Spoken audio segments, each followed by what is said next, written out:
Hello guys, welcome back to spotlights. तो हमने एक तो पहली बार तो बिना लेवेंडोस्की स्टार्ट किया।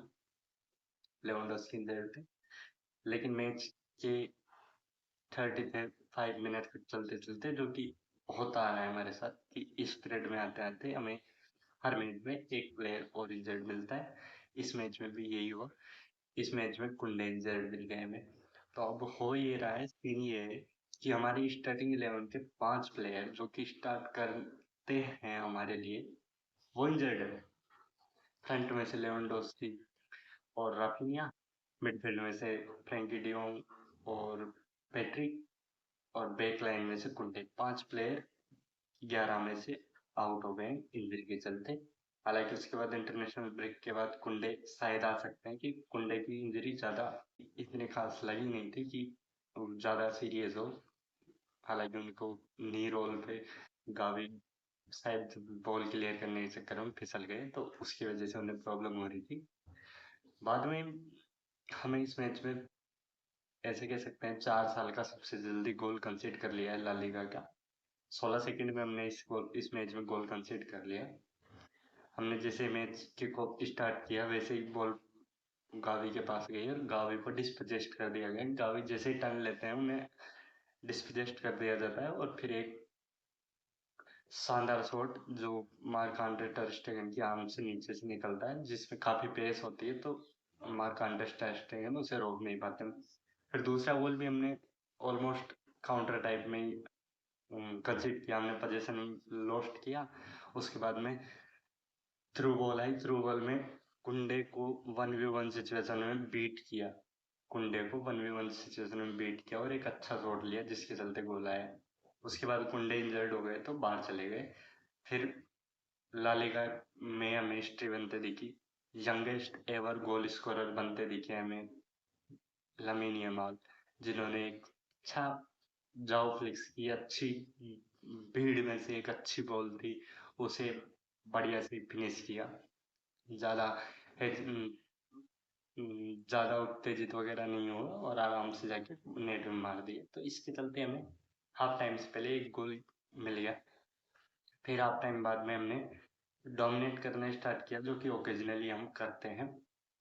हर मैच में ऑलमोस्ट हम हाफ टाइम बाद में ज्यादा अच्छा खेलते हैं। इस मैच में भी वैसा ही हुआ, लेकिन इस मैच में सीन थोड़े टफ बने हमारे लिए, क्योंकि हाफ टाइम से पहले ग्रेनाडा का डिफेंस जो था वो था 5 का। हाफ टाइम बाद में हो गया वो 6 का। 6-3-1 ऐसे टाइप में, 6-4 भी कह सकते हैं हम। ऐसे टाइप में दो बॉल के रूप में एडजस्ट हो गए, और उसके चलते हमें बॉल डिफेंस क्लियर करने में काफी दिक्कत आ रही थी। कुछ बॉल मिली थी फर्रान टोरेस को, लेकिन फर्रान टोरेस उन्हें एग्जीक्यूट नहीं कर पाए। तो ये चीज इम्प्रूव करनी पड़ेगी बादशाह को, कि लो ब्लॉक वाले डिफेंस में कुछ ही चांस बनते हैं, अगर उनमें से कुछ चांस में से एक चांस लेना होता है, वो बादशाह नहीं ले पाई कल। वो फर्रान टोरेस वाली बॉल जो अराउगो ने थ्रू बॉल डाली थी, डिफेंस लाइन लाइन ब्रेकिंग जो बॉल थी, वो उस पर बारसा को स्कोर करना चाहिए था। और वहीं दूसरी तरफ ग्रेनाडा का कीपर, कल तो भाई उसके अंदर अलिसन, कोर्टवा और सबकी आत्मा उसके अंदर थी। बहुत ही शानदार से अंदर सेव किया। गुंडोगन का सेव किया उसने। उसने फ्रंट और इसका हेडर सेव किया उसने। हालांकि वो सीधा शॉट था फर्मिन लोपेज का, कॉर्नर पर वो शॉट, वो भी सेव किया उसने। काफी अच्छे अच्छे सेव किए उसने। और जो सर्जियो रोबर्टो ने इक्वलाइज किया था, वो भी उसने ऑलमोस्ट सेव कर लिया था। वो तो स्पीड के चलते वापस नेट में चला गया, नहीं तो वो तो सेव कर ही लिया था भाई ने। तो ऐसे कह सकते हैं बहुत ही अच्छी गोलकीपिंग देखने को मिली ग्रेनाडा की से। हालांकि ter स्टेगन को टेस्ट नहीं किया गया, 2 ही बार टेस्ट किया गया, जिसमें ter स्टेगन को दोनों बार बीट किया। फिर ग्रेनाडा के पास जीतने का मौका भी था, लेकिन उन्होंने पोस्ट के मार दी वो बॉल। उसके बाद चलते हैं हम। कल ड्रामा नाइट थी। पूरे पूरे मैचेस में ड्रामा रहा। फिर लिवरपूल वाले मैच में भी ड्रामा रहा। तो लिवरपूल का सीन सिमिलर है कि भाई हम नहीं, हमारा टेम्पो सिंपल है, हम पहले गोल कंसीड करेंगे किसी से भी मैच हो। तो इस मैच में भी उन्होंने पहले गोल कंसीड किया ब्राइटन के होम पे जाके, वो भी स्लोपी पास के चलते। मैकलिस्टर और वर्जिल वैन डाइक स्लोपी पास के चलते डिस्पोजेस्ट हो जाते हैं, और एक अच्छा शॉट देखने को मिलता है हमें यंग प्लेयर से और गोल हो जाता है। उसके बाद के दोनों गोल लिवरपूल वाले वो भी स्लोपी पासेज के चलते आए थे। पेनल्टी भी स्लोपी, पेनल्टी तो बिल्कुल स्लोपी थी। वो पेनल्टी तो ऐसे कह सकते हैं कि पूरी ब्राइटन की गलती से।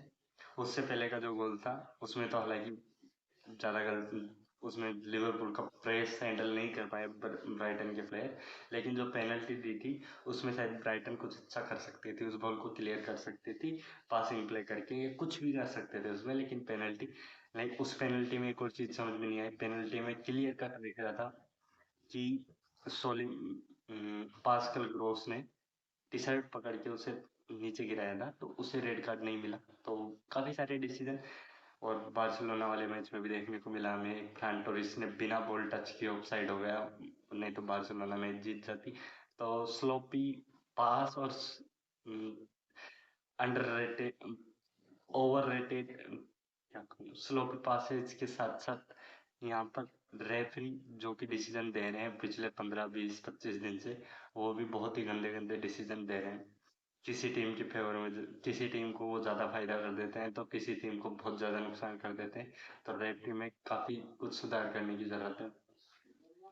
बाकी आर्सेनल, इस आर्सेनल ने मैन सिटी को हराया गैब्रियल मार्टिनेली का एकमात्र गोल ने, और मैन सिटी को इस सीजन तीसरे नंबर पे पहुंचा दिया इस मैच को हराकर। टॉटनहम टॉप पे, आर्सेनल भी जॉइंट टॉप पे, दोनों के 20-20 गोल, 20-20 पॉइंट हो चुके हैं।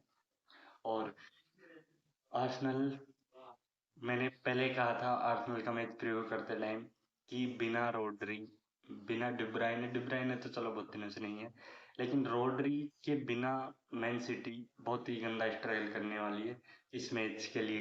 पर्टिकुलरली कहा था मैंने आर्सेनल के मैच के लिए, और वो देखने को मिला। बिना रोड्री उनके गेम में स्टेबिलिटी नहीं आती, हालांकि वो खेलते वैसा ही है, लेकिन वो टेम्पो जनरेट नहीं कर पाते जो रोड्री के होते हुए करते हैं। जो रोड्री कर सकता है वो शायद उनके स्क्वाड में अभी कोई नहीं कर सकता, इसलिए रोड्री की कमी फिर से खलती दिखी हमें।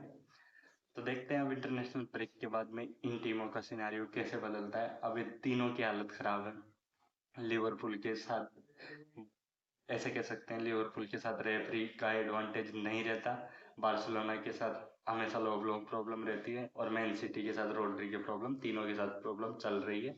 अब देखते हैं इंटरनेशनल ब्रेक के बाद क्या रहता है। ये लास्ट वीक था इंटरनेशनल ब्रेक से पहले। मिलते हैं अब अगले वीडियो में।